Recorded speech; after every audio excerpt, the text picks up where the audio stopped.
menurut saya fenomena Makassar tidak aman dan yang juga akhirnya merebak ke beberapa kota-kota besar itu salah satu gejala kegagalan pemerintah merespon bonus demografi. Jadi bonus demografi seperti yang kita tahu bagaimana angkatan kerja itu dominan ketimbang angkatan atau usia produktif dominan daripada usia non produktif.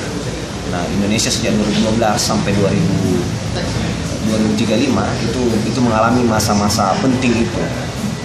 Nah, artinya pemerintah bagi saya di daerah maupun sampai nasional harus bisa merespon itu dengan cepat.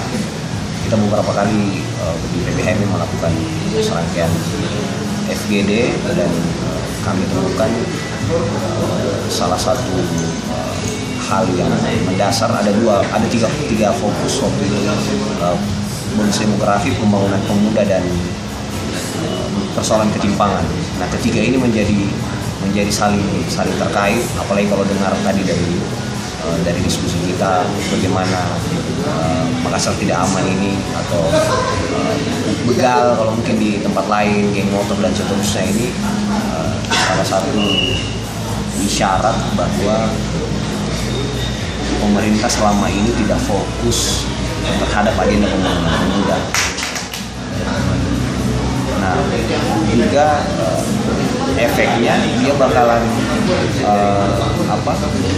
di masa yang akan datang kita bakalan melewati masa penting pemanfaatan bonus demografi dan dari orang-orang yang juga tadi selain mereka anak muda kan mereka juga rata-rata orang-orang yang di bawah garis kemiskinan gitu, ke bawah kan aktor-aktornya itu.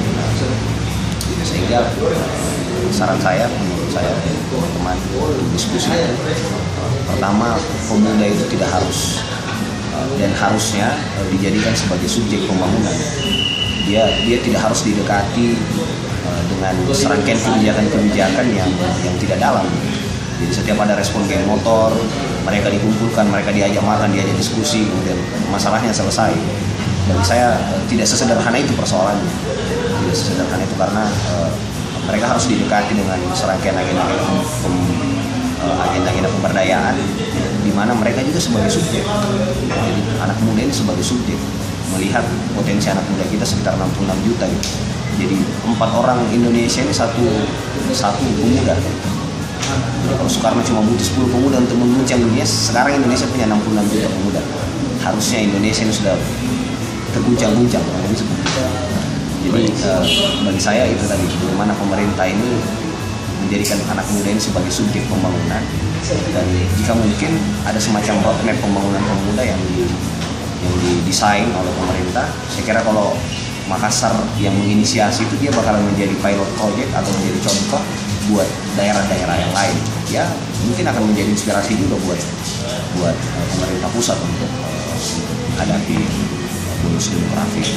Oh iya, Kak.